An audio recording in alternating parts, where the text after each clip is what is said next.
En este vídeo vamos a definir lo que es el arte mobiliar paleolítico, ¿vale? Arte mueble, concepto y división. Arte mueble se entiende que es el conjunto de objetos transportables que tienen una huella humana artística en sí mismo, ¿vale? Es un arte que puede ser tanto figurativo como abstracto, muy variado, por lo cual es necesario clasificarlo.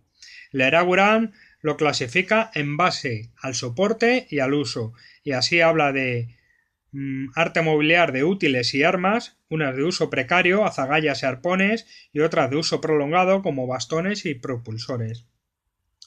Otro apartado son los objetos para colgar, toda una serie de colgantes, adornos, rodetes recortados, ¿vale? Con un agujero que tienen para pasar hilos o demás, que tienen la capacidad de ser portados como colgantes, ¿vale?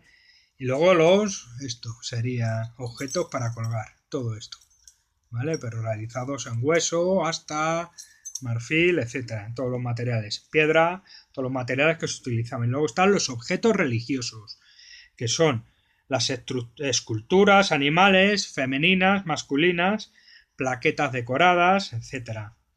Es decir, como objetos religiosos se entiende que son los que no son objetos cotidianos ni claramente decorativos, ¿vale?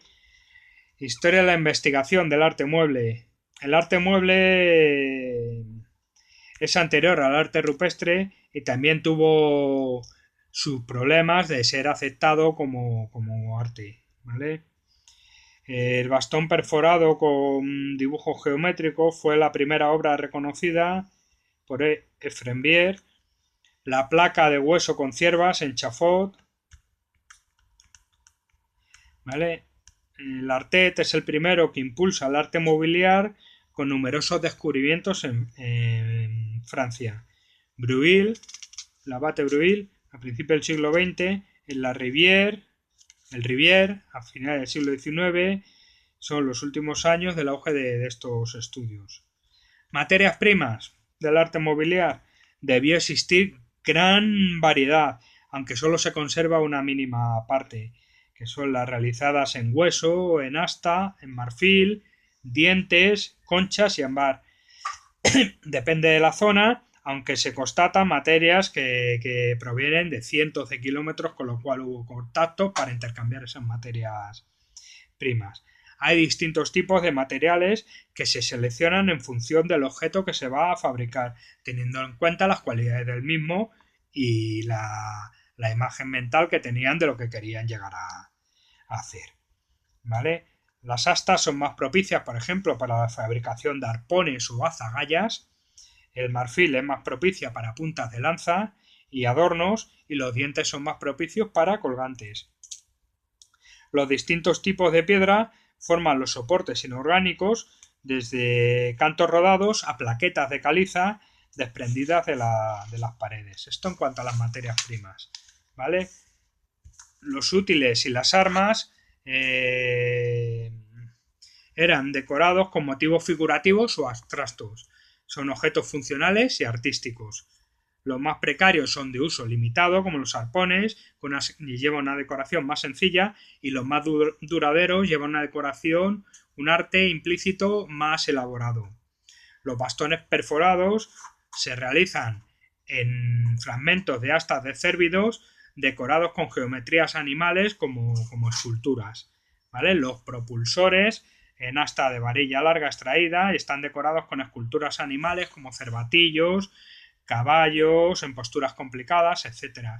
Las espátulas llevan una decoración geométrica y algunas están recortadas con forma de pez. Las varillas plano-convexas llevan complicadas decoraciones geométricas. La flauta y los tubos están hechas en hueso hueco de ave con perforaciones y decoraciones con trazos paralelos o reticulares, ¿vale? Cruzados. Y luego están también las lámparas de piedra, los silbatos, los cinceles, las cuñas, etcétera, etcétera.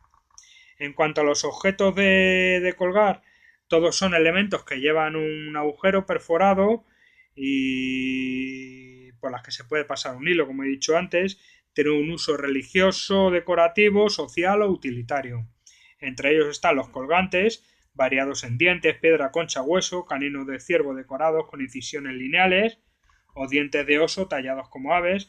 Están los contornos recortados en huesos planos recortados con cabezas animales y están los rodetes, ¿vale? Que son discos de huesos con una perforación en el centro y con decoraciones geométricas principalmente. Pudieran hacer lápices de botones o de silbatos, de este tipo de silbatos que se pasan con unas cuerdas y que al moverlos por fricción con el aire suenan, ¿vale? Emite un sonido característico. En cuanto a los objetos religiosos, los más elaborados se suponen los religiosos por sus características, respeto de convenciones y situación en zonas especiales, y por no encontrar utilidad práctica en ellos. Por eso se deduce que son religiosos. Tenemos esculturas de bulto redondo, como en piedra, hueso, asta o ámbar, las Venus paleolíticas gravetienses con formas prominentes. Son más escasos las formas masculinas, las representaciones masculinas, que solo tienen tallajes de cabeza, los antropomorfos o híbridos de animal, esos batracios, ¿vale? Y la temática va desde las formas naturalistas hasta las formas más abstractas, ¿vale? Y luego están las plaquetas y los cantos, que son piezas o fragmentos con algún motivo grabado, y los huesos grabados, que son representaciones de todo tipo grabados sobre huesos diversos de animales, que tiene ciertas coincidencias con el arte rupestre. En cuanto a las técnicas de realización, el uso de un material u otro ya supone un diseño mental previo. La materia prima se obtiene con los recursos próximos al yacimiento, los procesos técnicos adecuados y sencillos para la obra, como grabar, pintar, recortar, perforar, pulir, moldear. El grabado es la técnica mejor conservada. Se hace con buril sobre objeto, simples, más o menos profundos, con distintas secciones, o grabados múltiples, que son más superficies con sensación de sombreado, ¿vale? Las ciervas estas características están hechas con múltiples, con grabados múltiples. La pintura en el arte mueble es escasa y de menor uso, conservación. El pulimento está más asociado ya a épocas posteriores al neolítico, a la época de la piedra pulimentada, sobre todo en hueso, hasta marfil. Se hace en el paleolítico, a finales del paleolítico, ¿vale? La utillería esta se desarrolla sobre todo en el magdaleniense superior, por desgaste, por perforación, también se utiliza por recortado con el pulimento de los bordes y el moldeado en arcilla, que es más extraordinario de hallar. Los bisontes de la cueva de Tuc d'Audover, ¿vale? Son estos bisontes de bajo relieve, ¿vale? Moldeados en arcilla, en una roca, son muy característicos, ¿vale? Voy a repetir el nombre de la cueva: de Tuc d'Audover,